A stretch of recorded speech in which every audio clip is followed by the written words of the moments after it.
Bienvenue à cette troisième vidéo portant sur les notions d'épidémiologie de base qui vous est présentée par le groupe d'intérêt pour la recherche en médecine de l'Université Laval.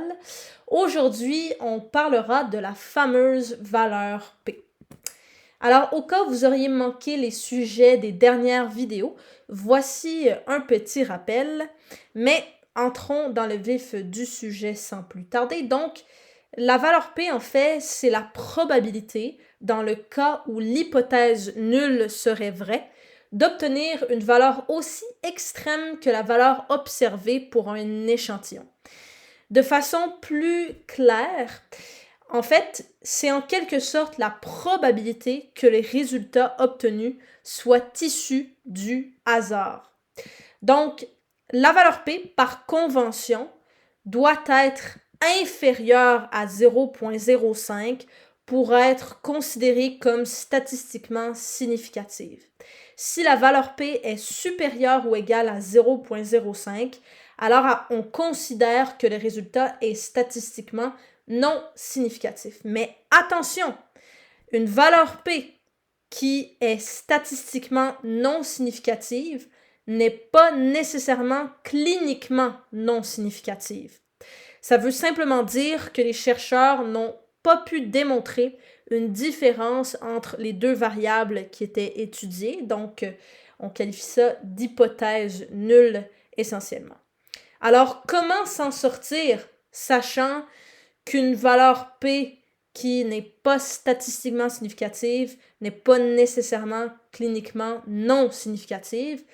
Eh bien, il faut comprendre que la valeur P constitue une valeur statistique parmi tant d'autres, et donc il faut analyser plusieurs autres valeurs statistiques et également prendre en considération le contexte de l'étude, la façon dont l'étude a été menée également, afin de se faire une réelle idée sur la fiabilité des résultats. Donc, pour mieux comprendre, voici un exemple que j'ai déjà présenté dans une capsule précédente. Alors, je reprends le fameux tableau 2 qui est tiré de l'article scientifique qui est cité au bas de la page. Et en fait, dans ce tableau, on retrouve des données qui comparent les chances de décéder au jour 90 dans un groupe avec une pneumonie acquise en communauté par rapport à un groupe sans pneumonie acquise en communauté. Et dans chacun des groupes, on compare également des sous-groupes, donc un sous-groupe qui reçoit des corticostéroïdes et un sous-groupe qui reçoit un placebo, donc le sous-groupe témoin essentiellement. Mais je veux surtout attirer votre attention sur les deux dernières colonnes qui s'intéressent aux valeurs P. Donc, essentiellement, quand on s'intéresse par exemple au odds ratio, donc au rapport de cote du groupe de pneumonie acquise en communauté, on voit que c'est un rapport de cote de 0,6. Donc, je vous rappelle, ça signifie qu'il y a 40% moins de chances de décéder avec les corticostéroïdes que sans corticostéroïdes quand on est atteint d'une pneumonie acquise en communauté. Et la valeur P qui est associée à ce rapport de cote est de 0,046. Alors, étant donné qu'elle est inférieure à 0,05, on peut considérer que cette valeur est statistiquement significative.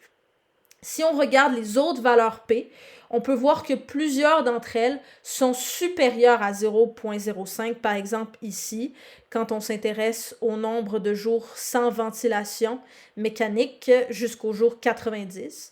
Donc, on a une valeur P de 0,108. Elle ne peut donc pas être considérée comme étant statistiquement significative, mais comme j'ai mentionné, la valeur P en elle-même n'est pas suffisante pour déterminer si les valeurs sont fiables ou non, mais elle fait quand même partie des indices à notre disposition pour mieux interpréter des résultats. Alors, merci beaucoup pour votre écoute et je vous dis à la prochaine.